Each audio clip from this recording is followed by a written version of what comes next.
நம்ம பேட்டர்ன் புக்கை யூஸ் பண்ணி நாச் காலர் டாப் 1.5 inches நான் இங்கே ஃபோல்ட் பண்ணிக்கிறேன். இதுலேருந்து நான் என்னோட நோட்ஸை ஃபாலோ பண்ணி என்னோட ஷோல்டர் மெஷர்மெண்ட் அங்கே சீம் அலவன்ஸ் கொடுக்குறேன். ஆர்ம் டெப் அங்கேயும் நான் ஷோல்டர் ஸ்லோப்போடு சேர்த்து சீம் அலவன்ஸ் ஆட் பண்ணிக்கிறேன். என்னோட செஸ்ட்டில் ஈஸ் அலவன்ஸ் சீம் அலவன்ஸ் இங்கே ஆட் பண்ணிக்கிறேன். அதோடு நான் என்னோட வெய்ஸ்ட் லென்த் எடுக்கிறேன். அங்கே வெய்ஸ்ட் ரவுண்ட் மெஷர்மெண்ட் அதுக்கும் சீம் அலவன்ஸ் கொடுக்குறேன்.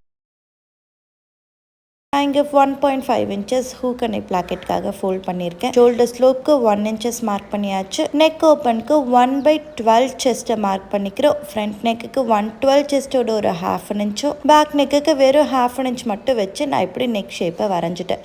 ரிமெம்பர், உங்களோட நெக் ஷேப் ரொம்ப வைடாக இருக்கக்கூடாது, கொஞ்சம் நேரோவாக வரைஞ்சிக்கிறீங்க. பேக்கோட மார்க்கிங்லேயே துணியை ஃபுல்லாக கட் பண்ணி எடுத்துடுறோம். அதுக்கப்புறம் அதுலேருந்து ஒரு துணியை மட்டும் தனியாக எடுத்து ஃப்ரண்ட்டோட நெக்கையும் ஆமையும் மட்டும் கட் பண்ணிக்கணும். இப்போ லேப்பல் ஏரியாவுக்கு 9.5 inches நான் இங்கே மார்க் பண்ணிக்க போகிறேன்.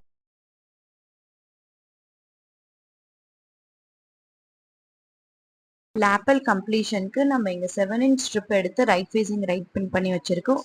இதில் நான் இங்கே மடித்து வச்சிருந்த 1.5லேருந்து 2.5 inches எக்ஸ்ட்ரா எடுத்து ஒன்றா வச்சு 1/4 inchல சுற்றி மார்க் பண்ணியிருக்கேன். மார்க் பண்ணி அந்த எட்ஜஸ் எல்லாமே நம்ம தச்சு பின்னாடி திருப்பி ஷார்ப் எட்ஜஸ் நீட்டாக வர மாதிரி ரெடி பண்ணி எடுத்துட்டிங்கன்னா உங்களோட லேப்பல் இங்கே நீட்டாக ரெடி ஆகிடும். Front and back shoulder join பண்ணியாச்சு. இங்கே லேப்பல் கம்ப்ளீஷன் முடிச்சதுக்கு அப்புறமா நெக் போர்ஷனை மட்டும் 1/4 inch கீழே இறக்கி நீட்டாக மெஷர் பண்ணிக்கணும். எடுத்த மெஷர்மெண்ட்டை கேன்வஸை ஃபோல்டு பண்ணிட்டு அதில் அப்படியே மார்க் பண்ணிக்கணும்.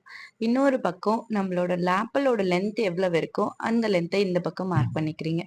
மார்க் பண்ணினதுக்கு அப்புறமா அதை ஒரு லைட் ஸ்லாண்ட் லைனை வரைஞ்சிட்டு ஃபோல்டுலேருந்து 2.5 inches மார்க் பண்ணி லைனை வரைஞ்சு இந்த கேன்வஸை கட் பண்ணிக்கலாம். கட் பண்ண கேன்வஸை மெயின் கிளாத்ல அயன் பண்ணிக்கணும். இதை எப்படி ஃபினிஷ் பண்ணணும் அண்ட் காலரை எப்படி சிம்பிளாகவும் பர்ஃபெக்டாகவும் தைக்கணும்னு பார்க்கலாம்.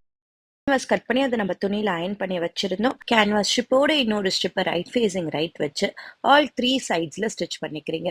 இந்த ஸ்டிச் பண்ணி குட்டி குட்டியாக ஸ்லிட்ஸை கொடுத்துட்டு கார்னர் எட்ஜஸ் ஷார்ப்பாக வர மாதிரி தச்சு திருப்பிக்கணும். இப்போ காலரில் ஒரு மிடில் கண்டுபிடிச்சிக்கிறீங்க. அதே மாதிரி டாப்லேயும் மிடில் எடுத்து மிடில் ஒரு குட்டி ஒரு ஜாயிண்ட் போட்டுக்கிறீங்க.